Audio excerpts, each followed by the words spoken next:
नमक कम है पार्ट 1। एक लड़की भले ही शादी कर अपने ससुराल चली जाए, पर उससे अपना मायका कभी नहीं छूटता, खास करके अपना भाई।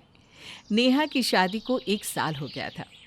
एक रोज वो अपने भाई को फोन करके कहती है, ऐसा कौन सा काम कर रहा है तू कि तुझे छुट्टी नहीं मिलती? देख, इस बार अगर तू नहीं आया ना राखी पर, तो समझ लेना तेरी बहन तुझसे कभी दोबारा बात नहीं करेगी। यहाँ भी नमक कम है भाई साहब। भाई से भरत मिलाप हो गया हो तो जरा कढ़ाई में चढ़ी आलू की सब्जी भी देख लें। सॉरी भाभी, वो मैं साल भर हुआ नहीं शादी को। रोज तो तू अपने घर वालों से वीडियो कॉल पर बात करती है, 4-4 घंटे फ़ोन पर बात करती है। उसके बाद भी तेरी बातें रह ही जाती है कि तुझे अब रसोई में भी बात करनी है। ये कहकर बड़बड़ाती हुई सीमा हॉल में चली जाती है और आटा गूंथती हुई अपनी सास से कहती है, 2 महीने पहले ही तो पूरे 1 हफ्ते अपने मायके रहकर आई हैं। अब फिर से इसे अपना भाई याद आ रहा है। हमारे मायके से तो कभी कोई नहीं आया और यहाँ लोग अपने मायके से अपने भाई भतीजों को बुला रहे हैं। नमक कम है भाई साहब। ऐसा है तो मेरी मम्मी तो बिलासपुर में अकेली रह रही है 4 महीने से, मैं उन्हें भी तो बुला लेती। अरे आया कहाँ है उसका भाई, तू तो अभी से चालू हो गई। और 2 दिन मिलकर भाई चला जाएगा तो क्या हो जाएगा। चल हट, मैं आटा गूंद देती हूँ। कुड़ते कुड़ते खाना नहीं बनना चाहिए, वरना खाने वाला भी चिड़चिड़े स्वभाव का हो जाता है। हाँ भाभी, आप ना बेकार में ही परेशान होने लग जाती हो। कौन सा सौरभ को छुट्टी मिल ही जाती है। 1 साल से भाभी उसे बुला रही है, आज तक आया है क्या वो तो आजकल आपका बहुत ही घनिष्ठ मित्र बन गया है दी। आपकी हर फोटो पर नाइस पिक लिखता है, देखा है मैंने। आप तो उसके आने से खुशी होंगी। नमक कम है भाई साहब।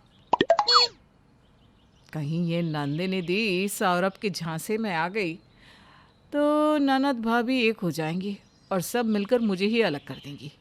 सौरभ को तो इस घर में आने ही नहीं दूंगी मैं। बेचारी सीमा मन ही मन ये कह रही होती है कि दरवाजे से दीदी दीदी कहता हुआ सौरभ सीधा अंदर आ जाता है।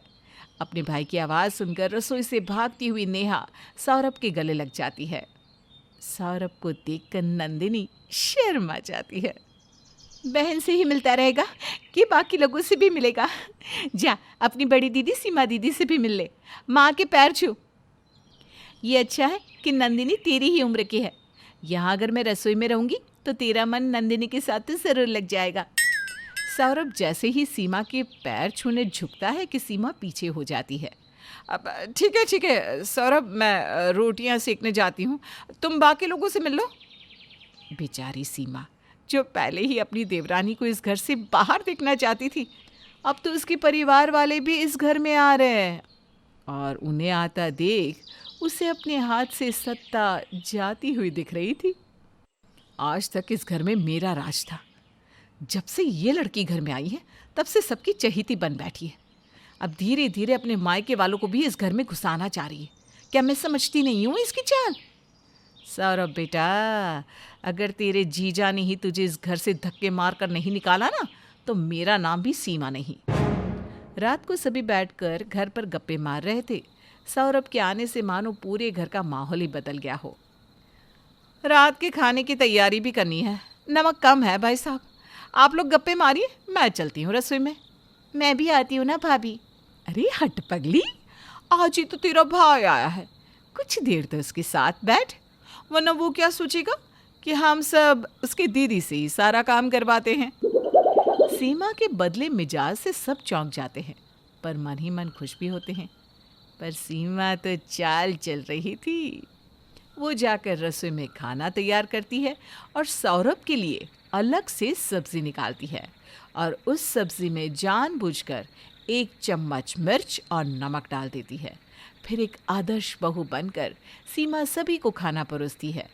जैसे ही सौरभ पहला निवाला मुंह में लेता है तो ऊ आ करके चिल्लाने लगता है, ओह इतनी मिर्ची, पानी पानी। तुम ठीक तो ना सौरभ? लो पानी पियो। अरे साले साहब, तुम तो चटपटा खाने वालों में से हो, तो हुआ कैसे कर रहे हो? ज़रा मैं भी तो चखूँ। चटपटा? शायद आप किसी और के साले के बारे में बात कर रहे हैं रोमी जी। मुश्किल से एक तो साला है और उसकी भी पसंद नापसंद का आपको ख्याल ही नहीं है। मैंने भाभी को खास बताया था कि सौरभ ज़रा भी तीखा नहीं खा पाता, ऊपर से बेचारे के मुंह में छाले हो रखे हैं। उसके बाद भी आपको याद नहीं रहा भाभी? मम्मी क्या सोचेंगी कि मैं कैसी बहन हूँ, एक दिन भी अपने भाई का ख्याल नहीं रख पाई। रोमी खाने को चखता है तो उसे सब कुछ बराबर लगता है, क्योंकि तीखा खाना तो बस सौरभ के लिए बना था। मौके का फ़ायदा उठाती हुई सीमा फूट फूट कर रोने लगती है। नमक कम है भाई साहब, लगता है मुझसे गलती हो गई, खाना बनाने में मिर्च ज़्यादा पड़ गई है, सौरभ मुझे माफ़ कर दे। आप माफ़ी मत मांगिए भाभी, खाना तो बिल्कुल परफेक्ट है। साले साहब आप इतना ऊँ क्यों कर रहे हैं? कहीं कोई और बात तो नहीं? नहीं जीजा जी, सब्जी इतनी तीखी है, वे क्या बताऊँ। और नमक। नहीं सौरभ, मैंने भी टेस्ट की सब्जी, ठीक ही लगता है। शायद तुम्हारे मुंह का स्वाद बिगड़ा हुआ होगा। तुम पानी पियो, मैं तुम्हारे लिए कुछ और बना लाती हूँ। नंदिनी के साथ सौरभ और नेहा रसोई में चले जाते हैं। आज तक मेरे हाथ से खाना बनाते वक्त ऐसी भूल कभी नहीं हुई। कितनी बड़ी भूल हो गई मुझसे, लगता है मेरे हाथ का स्वाद ही चला गया है। बिन बात की कितनी खरी खोटी सुना गई नेहा मुझे। आज तक जब मैं भारी गर्मी में खाना बनाती थी तो किसी ने दो अच्छे बोल नहीं कहे, और आज एक गलती पर नमक कम है भाई साहब। क्या भाभी, आप भी ना, आज तक हम आपके ही हाथ का बना खाना खाते आ रहे हैं, हम कुछ नहीं भूले हैं भाभी।